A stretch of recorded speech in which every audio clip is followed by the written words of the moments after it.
السلام علیکم ناظرین، آپ کے بچے بھلے آپ سے پوچھیں یا نہ پوچھیں، آپ انہیں یہ ضرور بتایا کیجئے کہ ہم فلسطین سے اس لیے محبت کرتے ہیں کہ یہ فلسطین انبیاء علیہم السلام کا مسکن اور سرزمین رہی ہے۔ حضرت ابراہیم علیہ السلام نے فلسطین کی طرف ہجرت فرمائی۔ اللہ تبارک و تعالی نے حضرت لوط علیہ السلام کو اس عذاب سے نجات دی جو ان کی قوم پر اسی جگہ نازل ہوا تھا۔ حضرت داؤد علیہ السلام نے اسی سرزمین پر سکونت رکھی اور یہیں اپنا ایک محراب بھی تعمیر فرمایا۔ حضرت سلیمان علیہ السلام اسی ملک میں بیٹھ کر ساری دنیا پر حکومت کیا کرتے تھے۔ چیونٹی کا وہ مشہور قصہ جس میں ایک چیونٹی نے اپنی باقی ساتھیوں سے کہا تھا، اے چیونٹیوں اپنے بلوں میں گھس جاؤ، یہی اس ملک میں واقع اسقلان شہر کی ایک وادی میں پیش آیا تھا جس کا نام بعد میں وادی النمل یعنی چیونٹیوں کی وادی رکھ دیا گیا تھا۔ حضرت زکریا علیہ السلام کا محراب بھی اسی شہر میں ہے۔ حضرت موسیٰ علیہ السلام نے اسی ملک کے بارے میں اپنے ساتھیوں سے کہا تھا کہ اس مقدس شہر میں داخل ہو جاؤ۔ انہوں نے اس شہر کو مقدس اس شہر کے شرک سے پاک ہونے اور انبیاء علیہم السلام کا مسکن ہونے کی وجہ سے کہا تھا۔ اس شہر میں کئی معجزات وقوع پذیر ہوئے جن میں ایک کنواری بیوی حضرت مریم کے بطن سے حضرت عیسیٰ علیہ السلام کی ولادت مبارکہ بھی ہے۔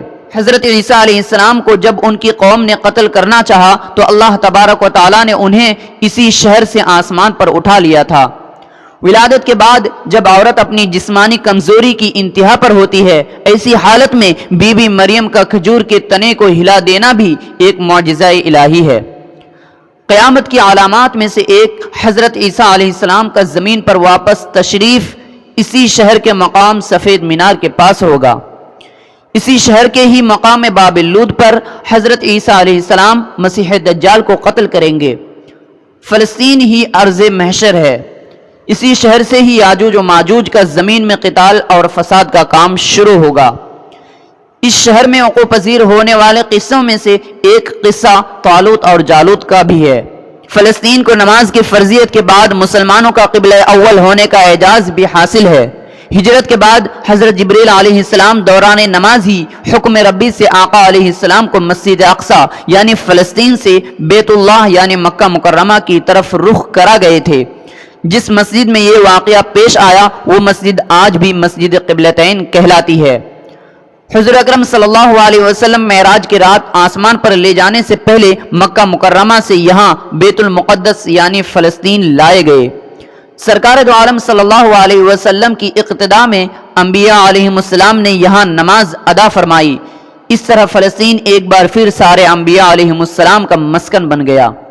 ہمارے پیارے نبی صلی اللہ علیہ وسلم کے وصال کے بعد حضرت ابوبکر رضی اللہ تعالی عنہ کو ارتداد کے فتنہ اور دیگر کئی مشاکل سے نمٹنے کے لیے عسکری اور افرادی قوت کی اشد ضرورت کے باوجود بھی ارض شام یعنی فلسطین کی طرف آپ صلی اللہ علیہ وسلم کا تیار کردہ لشکر بھیجنا بھی ایک ناقابل فراموش حقیقت ہے۔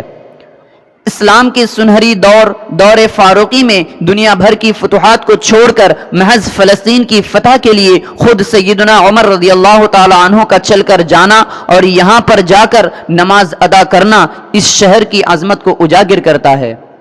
دوسری بار بعینہ ہی معراج کی رات بروز جمعہ 27 رجب 583 ہجری کو صلاح الدین ایوبی کے ہاتھوں اس شہر کا دوبارہ فتح ہونا بھی ایک نشانی ہے۔ بیت المقدس کا نام قدس قرآن سے پہلے تک ہوا کرتا تھا۔ قرآن پاک نازل ہوا تو اس کا نام مسجد اقصی رکھا گیا۔ قدس اس شہر کی اس تقدیس کی وجہ سے ہے جو اسے دوسرے شہروں سے ممتاز کرتی ہے۔ اس شہر کے حصول اور اسے رومیوں کے جبر و استبداد سے بچانے کے لیے 5000 سے زیادہ صحابہ کرام رضوان اللہ تعالی علیہم اجمعین نے جام شہادت نوش کیا اور شہادت کا باب آج تک بند نہیں ہوا، سلسلہ ابھی تک چل رہا ہے۔ یہ شہر اس طرح شہیدوں کا شہر ہے۔ مسجد اقصی اور بلاد شام کی اہمیت بالکل حرمین شریفین جیسی ہی ہے۔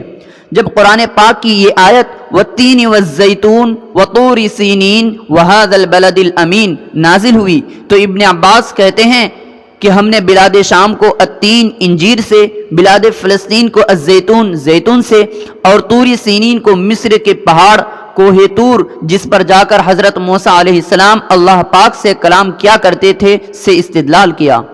اور قرآن پاک کی یہ آیت مبارکہ وَلَقَدْ كَتَبْنَا فِي الزَّبُورِ مِن بَعْدِ الذِّكْرِ أَنَّ الْأَرْضَ يَرِثُهَا عِبَادِيَ الصَّالِحُونَ سے یہ استدلال لیا گیا کہ امت محمدیہ حقیقت میں اس مقدس سرزمین کی وارث ہے۔ فلسطین کی عظمت کا اندازہ اس بات سے بھی لگایا جا سکتا ہے کہ یہاں پر پڑھی جانے والی ہر نماز کا اجر 500 گنا بڑھا کر دیا جاتا ہے۔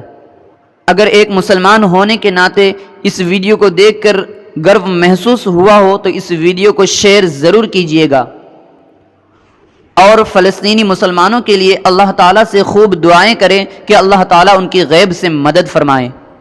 ہمارے چینل کو سبسکرائب ضرور کریں اور بیل آئیکن کو ضرور دبائیں۔